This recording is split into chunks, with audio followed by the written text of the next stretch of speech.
আসসালামু আলাইকুম, welcome to my another video. আজ চলে এলাম বিকেলের নাস্তায় ফুলকপির বড়া রেসিপি। প্রথমে এখানে আমি ফুলকপিগুলোকে 60% বয়েল করে নিব এবং এরপরে পানি ঝরিয়ে রাখবো। আর ফুলকপিগুলোকে আমি লবণ এবং টেস্টিং সল্ট দিয়ে সেদ্ধ করে নিয়েছি। এরপর আমি বেসনের মধ্যে একে একে হলুদ, মরিচ, টেস্টিং সল্ট, প্রয়োজন মতো লবণ, চিলি ফ্লেক্স, গোলমরিচ গুঁড়ো এবং সবশেষে রসুন বাটা দিয়ে একসাথে ভালো করে মিশিয়ে নিব। এখানে আমি সামান্য পরিমাণে জর্দা রং দিয়ে আবারও ভালো মতন মিশিয়ে নিয়েছি। এরপরে এখানে আমি দিয়ে দিব 1 কাপ পরিমাণ চালের গুঁড়ো। এরপর প্রয়োজন মতো পানি দিয়ে আস্তে আস্তে করে একটি বেটার তৈরি করে নিব।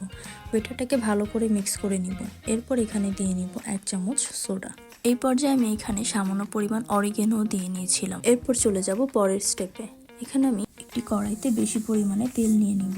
এরপরে ফুলকপিটাকে বেসনের মধ্যে চুবিয়ে ভালো করে কোট করে নিব। কোট করা হয়ে গেলে আমি একে একে ডুবো তেলে ছেড়ে দিব।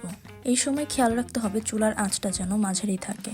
সময় করে উল্টিয়ে পাল্টিয়ে ভালো করে ভেজে নিতে হবে। ভাজা হয়ে গেলে আমি এগুলোকে সুন্দর করে তেল ঝরিয়ে উঠিয়ে নিচ্ছি একটি পাত্রে। একইভাবে আমি আরো কয়েকটি বড়া ভেজে নিয়েছি। আপনারা দেখতেই পাচ্ছেন বড়াগুলো কত সুন্দরভাবে ভাজা হয়েছে। আমি আপনাদেরকে একটি ভেঙে দেখাই, তাহলেই বুঝতে পারবেন যে এটি ভিতর থেকে কতটা সুন্দরভাবে পারফেক্টলি কুকড হয়েছে এবং বড়াগুলো অনেক ক্রিস্পিও হয়েছিল। আপনাদের যদি আমি শব্দটা শোনাতে পারতাম তাহলে আরো বেশি ভালো হতো।